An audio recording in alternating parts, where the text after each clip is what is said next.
Hi everyone, this is Eric Anderson, host of YXE Underground, and it is another Walking with Lisa episode where we sit down at a table and talk about what's on Lisa's mind. What is our excuse this time for not walking? Oh, I just thought of one, allergies. Oh, allergies, quality excuse, high quality excuse. That's legit. Okay. Thank you. It's lovely to see you again. I hope you're doing well. And Lisa, what is... Oh, I should actually explain where we are. We're in the Underground Cafe. It's a Friday at lunchtime. Yeah. We're waiting for our food. Someone's making an espresso. Is that an espresso machine? Yeah, someone's making some espresso. Yeah. And we're here at lunch, and we're going to have lunch. But before that, Lisa, what is on your mind? You're going to not like this. But do you want to know what's on my mind? What? Your interview with the Prime Minister of Canada.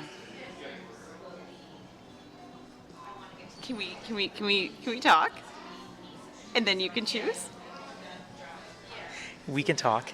Yeah. We can talk. I know, I knew this. I was like, this is what's been on my mind. And I just there's so many places that I've been thinking about this. So don't worry, we won't make this all about you. And we can talk about so many other things because when those opportunities come to us, there's so many things to unpack and think about. And I just think we need to talk about it. And I know that so many listeners, when you shared that beautiful post about everything that went on, I just feel like we all have so many questions. Okay. This is not planned. What would you like to what would you like to know? Eric's like, we're just gonna stop this and re-go again. I want to know how the decision to go for it.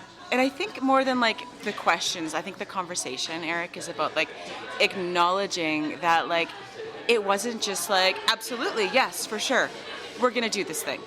It was I think just this reminder for all of us, and I think that this is what I want to hold space for because this is what was in the text of your beautiful post and what you and I talked about. But the acknowledgement that your commitment to values and what this podcast is about and your decision to go ahead with it, but some of the real estate it took up about coming to that decision to do it. So I like how you framed that, so I feel a little bit better. For the record, Lisa was one of the people that I called. I called you on the phone, which doesn't happen nowadays. But I called Lisa to get her advice in terms of what I should do, because I was struggling in terms of, because the Prime Minister of Canada doesn't really fit the mandate of the podcast. He's not from Saskatoon, and he's slightly above ground, isn't he? Slightly on the radar. A little bit on the radar. Just a little bit. Yeah. And I was also worried too because I know he is not the most popular figure in Saskatoon or Saskatchewan or in Canada in general too. And I was very worried about the blowback that would happen when the episode if we were to do it. And so I was worried about that too. But then I talked to yourself and I talked to my dad. I talked to some other people too who said, just ask yourself some questions, and so it made me feel better about saying yes, but also with the expectation of if we're going to do this, this is what I want it to be. I don't want it to be him, sounding like a politician, for lack of a better term. If he's genuinely interested in talking about the community partnerships and leaders that are here in Saskatoon and the people that we feature on the podcast, then sure, let's do it. So I'm very grateful that you picked up the phone that day and listened to me because I didn't know what to do. Oh, and I think that this just speaks to, I won't speak to all of the amazing things that I think about you because I do, and you'll be like, stop it, I'm going to cut that out. But I think that permission that I hope we will all take away that, and I just listened to it in another podcast with Glenn and Doyle and Abby Wambach, and We Can Do Hard Things about boundaries, but simple boundaries. And I listened to the podcast after our call. It was just one of those trust the timing of things. And I thought of you the whole time, Eric, because they spoke about how we can take pauses as one of the best things for boundaries. And we live in this life where it's like immediate, right? Everything is urgent, everything is emergent. We have to respond, answer, text back. Like we can't just like take time to like think about something. And I mean, correct me if I'm wrong, but it's like in our conversation, how you asked for time to think on it when speaking with the leader of our country. And I'm sorry, but like if you can do that, like think about all of the ways that we can start putting that into practice in everyday life, right? That like so many people would have had this like knee-jerk like yes or no, and it would have been this like, it would have been emotional and it would have been reactive, and for whatever reason, right? It would have not been like centered in our values. We would have not thought about our intent. It would have just been like, bleh. Either like I'm a people pleaser and I have to, or like I feel this way and I'm not going to. And you taking that moment and saying, I'm going to think about this, met with, of course, and then, you know, having some conversations with trusted people, not people that you're just like polling to get the right opinion on, people that like you needed to hear kind of their feedback from with both sides, right? And then coming to this decision of like, okay, this is how I can stand in my values and integrity. This is what I need, i.e., if it is not rooted in the values of Underground YXE, I'm not going to publish it. And standing in that and sharing that with JT's team, that's what we call him, and then being agreeable, and then going forth with it, knowing that like it might amount to something you share, it might not, and their team being aware of that too. Like, what a beautiful example of how we can actually follow through on boundaries, even with like the wildest power dynamics. That's very true. I was just thinking too. It's funny because I'm very much a people pleaser, and in my job in communications, I always want to get back to people right away, and I feel bad if I'm not getting back to a person in an hour. Or you talk about boundaries. You know, I know like. I know some nights I am on my phone too much when my wife wants to have, you know, spend time with me, and I'm not setting the boundaries well on that. And I guess with this it was just like because I told the gentleman, his name is Mohammed Hussein. He's the I guess like PR person. He has a better title than that, but and he ended up he's a wonderful young guy, and it was a pleasure to get to know him for a little bit. And so, yeah. Oh, here comes our food. Yeah, it's amazing. Thank you. Thank you. Yeah, I said, you know, when I left the conversation with him on the Thursday, I said, can I sleep on it? And he was really, to his credit, I think he realized how overwhelmed I was. And I told him, I was like, this is very overwhelming. So I guess he would have picked up on that. I said, can I get back to you tomorrow? And so yeah. And then I started to talk to a couple people that I trust, and you were one of them. And so I greatly appreciated that. But yeah, it was, I'm so glad you set it in the framework of boundaries, because I need to work on that in so many aspects of my life. And yet in this one instance, for whatever reason, it was just like, no, if we're going to do this, Mr. Prime Minister, like we're going to do it on YXE Underground's terms. And I'm never that bold, and I'm very much a people pleaser, but I just got protective, I guess, a little bit. But like, again, Eric, I'm like protective of this community. Like, I think that's the other part of it. I mean, as also, like I say like a reforming people pleaser, but it's like when it comes to myself and my own time, and probably those like closest to me, so like my husband, much like, you know, your wife, it's like I'm not as great at like upholding those boundaries and like bending and giving too much to other things and other people. But when it comes to like service, or when I'm representing this like bigger community, it's amazing how I'm like so firm, and it's easier to be bold when it's like, no, I need to protect this podcast, protect what they've trusted me with. And so like that boldness makes sense, because like that's what you are honoring. Yeah. I wonder why do so many of us struggle then when it comes to setting those boundaries and just taking time to think about things. Why do we struggle so much, Lisa, with that? Well, I mean, rejection, confrontation, just like people's approval. And I mean, all of those things come into play and they, whatever it'll bring up from our entire past, right? Like, and whether those are childhood wounds, whether those are just simply being an adult, or the fact that it's 2024 and we are available all the time. And like, what are the expectations of our homes or the places that we work on that, right? And sometimes we just need help with other people setting those limitations for us, right? So when you do work for a workplace, much like mine, where it's like, no, you're not emailing your clients at 10 p.m. or you're not that's not the precedent that we're setting, right? That we're available all of the time, and I think people also respect that too. Like, it's amazing, as in like your example, it's like when you set that boundary, respectful people honor them. They go, they might go, oh, but then they're like, yeah, okay, I can respect that. You're right. And so tomorrow, or no, you're not going to get back to me between these hours because you're busy. And I would love that you are more present with your family as opposed to getting back to me on things that are not urgent.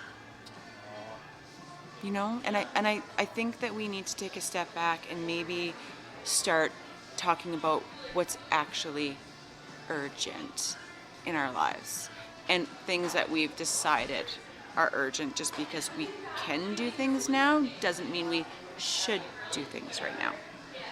That's so wise of you, and it makes me think too. I was having this conversation with a social work student that I supervise. Yesterday was her last day at Sherbrooke, and we talked. So she's done, Yeah. and her last practicum's done, and I said, what is next for you? And she said, well, I'm gonna take. She's like, I don't know, but I'm gonna take all next week, and I'm just gonna think about some things. And I said, that's awesome. And I also said to her too, how often do we get a time in our lives where it's just like, I'm just going to set aside, whether it's an hour, a day, or a week, just to think about things. And then we got talking about how there's just, in our society, I think there's this pride of like, look how much I can do. Look how much and I am so guilty of that in terms of the productivity, and look how efficient I am. Look at the things I've done.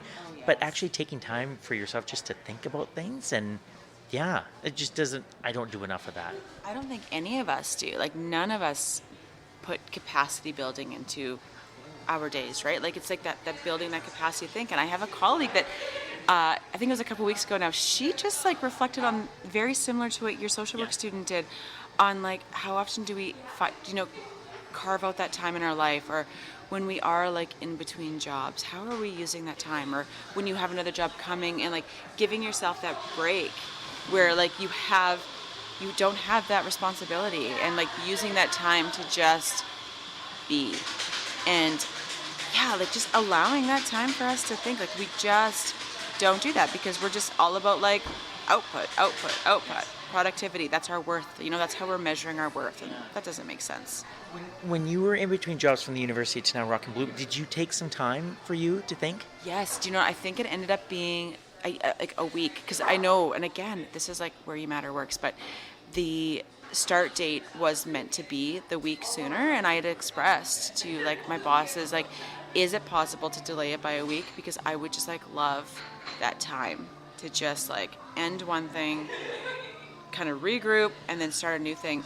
To which I was met with like, of course. And for that reason alone, like, yes, like that's a great thing.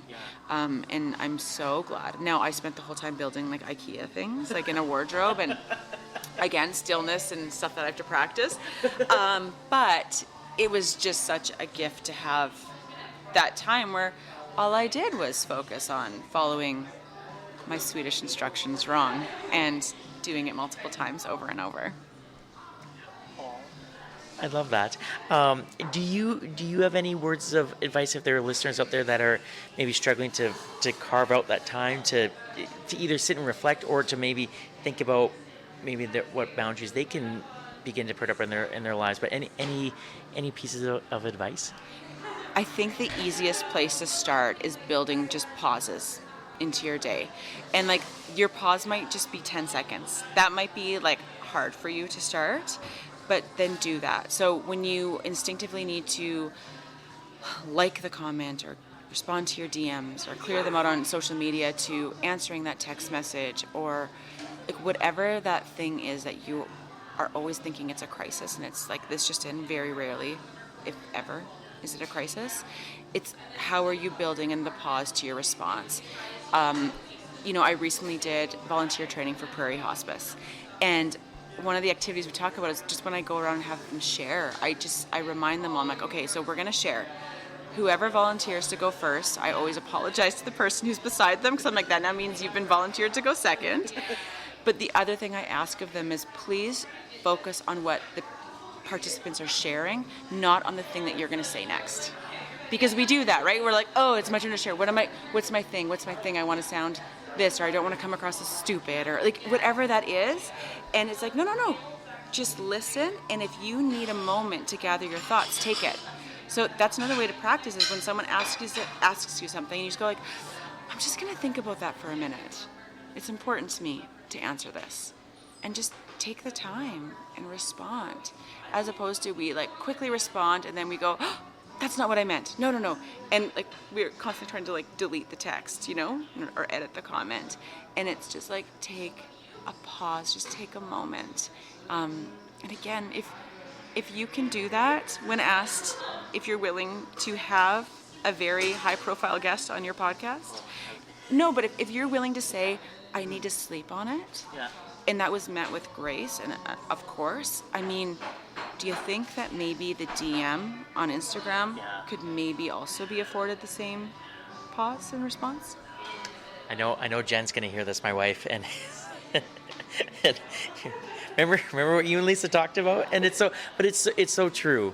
It's hard. Yeah, I'm guilty too. Like, yeah, you're not alone in this, right? Like the those who it's like do as I say, not as I do, because like I'm sure like Ross and Jen will have their own support group or something after this and be like, look at those two preaching about like what to do and neither one of them execute this. So like also that's happening. I don't know when their support group is, but people are welcome to probably join it. So it'll be so crafty because Jen loves her arts and crafts, and so musical because Ross is such a great musician. So I'm sure that support group will be great. Just so artsy. Yeah. You've been very generous with your time as always, and this was good. I didn't expect you to talk about, but I'm glad. Interesting things in the conversation, as always. I do have one specific question I have for you, and it's there is a bit of a rumor out there about you in our community, and so I wanted to address it with you. Okay, I guess it's my turn to really be in the hot seat. There is a rumor out there that if someone delivers you premium ground beef, that you will make them a lasagna. Is this true? Well, I mean, if I can be the judge of the said ground beef, and especially if it's Troy, always. Like lasagna's for life, Troy. So my cousin Troy, he's a farmer, and he got a cow butchered and had all his ground beef, and then didn't know what to do with all the ground beef. So I got some, and then he was bragging to me because he delivered you and Ross some ground beef, and then he's like, I got a lasagna from Lisa out of the deal too, and I was like, that's amazing. That's right, right? I mean, I have a freezer of ground beef, so like it's like the least we can do is make Troy lasagna. You're good people, Lisa. Thank you. Thank you.